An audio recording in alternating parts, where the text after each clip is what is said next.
Bismillahirrahmanirrahim. Assalamualaikum warahmatullahi wabarakatuh. Kembali lagi kita belajar lagi setelah sehari sebelumnya kita libur. Sekarang kita akan masuk ke pembahasan atau bab yang baru. Setelah sebelumnya kita telah mempelajari apa itu jumlah mufidah. Jumlah mufidah terbagi menjadi dua, jumlah fi'liyah yang diawali dengan fi'il fa'il yang susunannya terdiri dari fi'il fa'il. Kemudian jumlah ismiyah yang terdiri dari mubtada dan khabar. Dan kita sudah ketahui bersama kemarin juga tentang pembahasan fi'il madhi, fi'il amr, fi'il mudhari', fi'il nahi. Kemudian bahas tentang fa'il. Fa'il adalah pelaku dari sebuah pekerjaan. Maf'ul bih adalah sebuah objek yang dikenai oleh pekerjaan pelaku. Maka sekarang kita masuk ke pembahasan yang selanjutnya di dalam susunan jumlah ismiyah, yaitu terdiri dari dua isim yang pasti, yaitu pasti susunannya dari mubtada dan khobar. Sekarang kita akan mempelajari mubtada dan khobar. Sekarang dalam kitab Nahwu Wadhih halaman 36 tentang mubtada dan khobar. Seperti biasa contoh-contohnya didahulukan. Yang pertama at-tufahah hulwah. Yang kedua as-surah jamilah. Yang ketiga al-jaryu mufid. Nomor 4 al-qitar sari'. 5 an-nadhafatu wajibah. 6 al-ardu mustadirah. Kita membahas satu saja. Nanti sisanya akan ana berikan sebagai soal, sebagai tugas. Yang pertama saja itu susunan at-tufahatu hulwatun. Susunan dari at-tufahatu hulwatun. At-tufahah di situ susunannya sebagai mubtada. Hulwah susunannya di situ sebagai khobar. Apa itu mubtada dan khobar akan dijelaskan di dalam pembahasan yang di bawah itu nanti. At-tufahah di sini dinamakan mubtada. Hulwah khobar.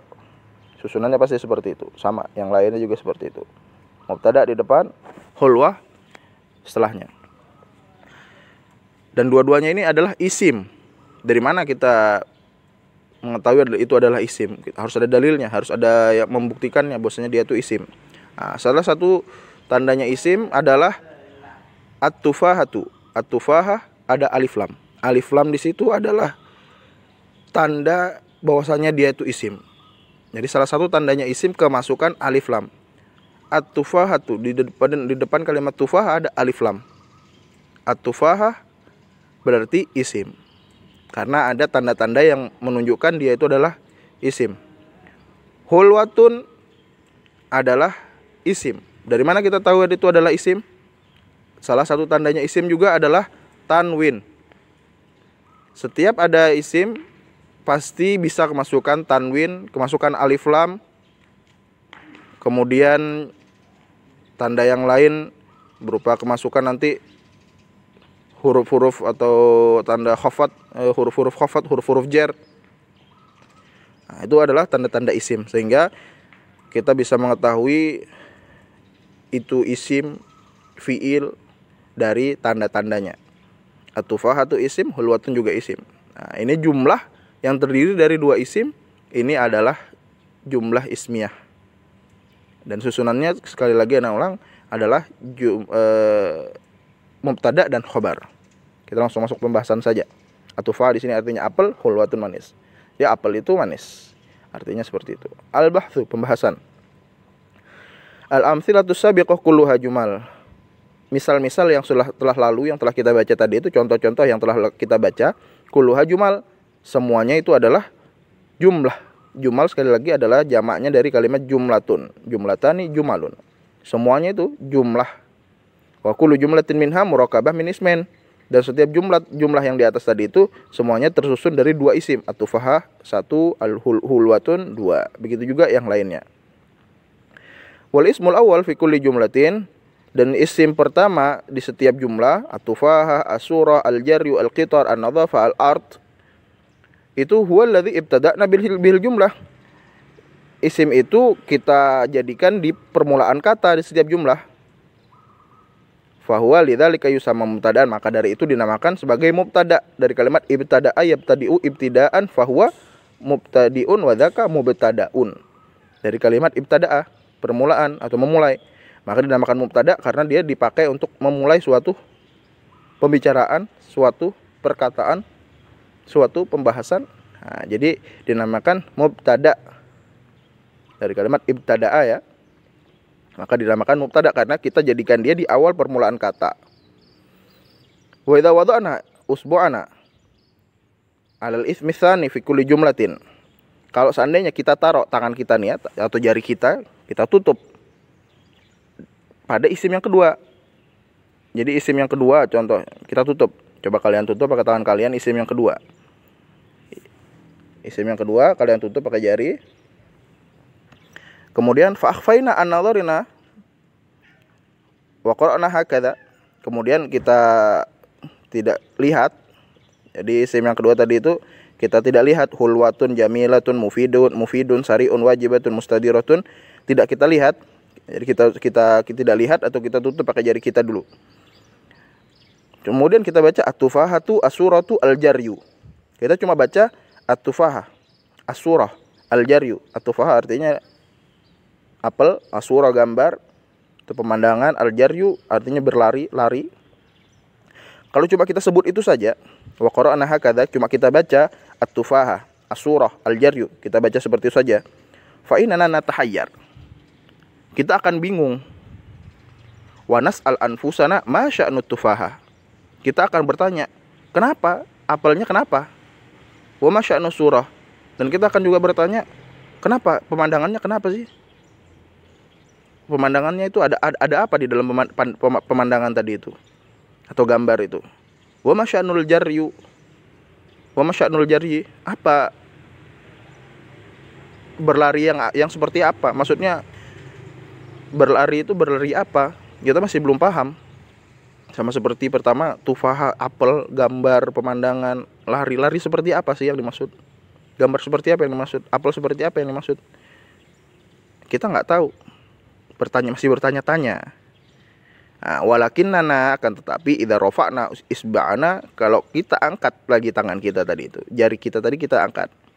Sekarang kita bisa melihat.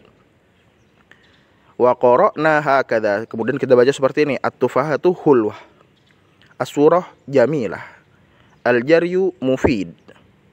Kita baca sempurna ya, tidak kita tutupi atau tidak kita baca, kita tetap baca. Kalau tadi kan kita tidak baca, sekarang kita baca lengkap.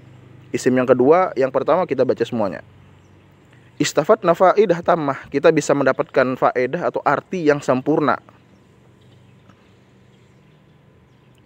Walladzi afadana, yang memberikan kita pemahaman itu huwa al-ismu tsani fi kulli jumlah, dia adalah isim yang kedua di setiap jumlah.